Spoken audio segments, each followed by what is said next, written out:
আমজনতার সভাপতি তারেক একটা কথা বলেছেন আজকে জাতীয় প্রেস ক্লাবের সামনে একটা মানববন্ধনে বক্তব্যে এই কথা বলেছেন। এখনো বক্তব্যে বিএনপির পক্ষে বিভিন্ন দিক নির্দেশনামূলক কথা বলতে হচ্ছে, যারা বিএনপির থেকে বা কোনো সুযোগ সুবিধা পাচ্ছে না, কিন্তু সুযোগ সুবিধা ওরা চাচ্ছেও না।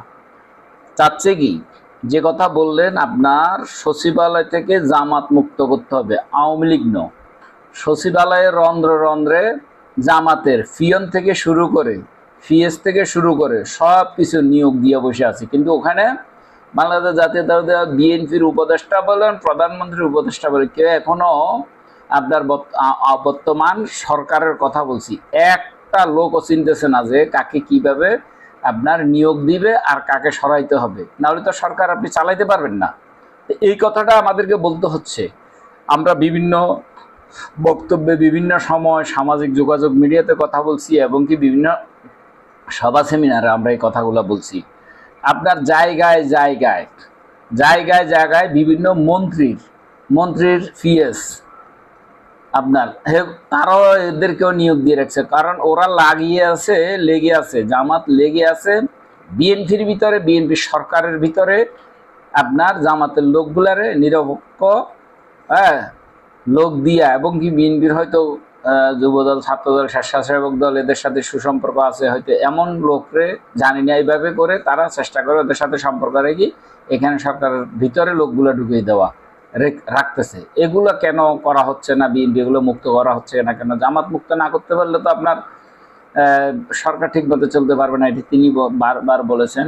তারপরে পেট্রো বাংলায় বসে আছে জামাতের যে তেল সংকটের কথা বলছে, তেল সংকট কেন? আপনারা দেখতে পাচ্ছেন যে বিভিন্ন জায়গায় পেট্রোল পাম্পে আপনার এবং কি বিভিন্ন তেল ব্যবসায়ীরা, জামাতের তেল ব্যবসায়ীরা আপনার এই তেল নিয়ে গড়িমিশি হচ্ছে, আপনার মজুদদারি করতেছে, আর পেট্রো বাংলায় বসে আছে জামাতের বড় অফিসার, কিন্তু এই অফিসারগুলো সরাচ্ছে না। আপনি যদি এই অফিসারগুলো না সরান, তাহলে তো আপনি সরকার ঠিকভাবে আপনার নিয়ন্ত্রণ করতে পারবেন না, কোনো কিছু ডিসিপ্লিনভাবে পরিচালনা করতে পারবেন না।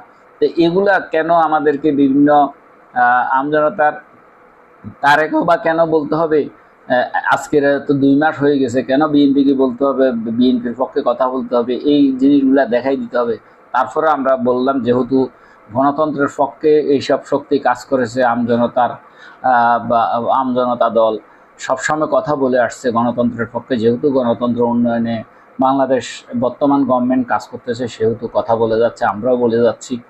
তবে আপনাদেরকে পুরা বাংলাদেশের আপনার সচিবালয় এখন টার্গেট করছে, আপনার সচিবালয়কে একেবারে আপনার ইসলামী ব্যাংক আকারে তারা ওইভাবে আপনার লোক এবং কি প্রয়োজনে সচিবালয়ের চায়ের কর্মকর্তা দিয়ে আছে, যে চা বিক্রি করে, চা বানায়, পিয়ন থেকে শুরু করে পিএস থেকে শুরু করে সচিবালয়ের সকল রন্ধ্রে জামাতের শিবিরের লোকজন ঢুকানোর চেষ্টা করতেছে এবং কি অ্যাক্রিডিটেশন কার্ড যে সাংবাদিকরা এগুলো হচ্ছে। তো আপনি যদি এগুলো রোধ করতে না পারেন, তাহলে সরকার ঠিকভাবে চালাতে হবে, আপনার অবশ্যই হিমশিম খেতে হবে আপনাকে।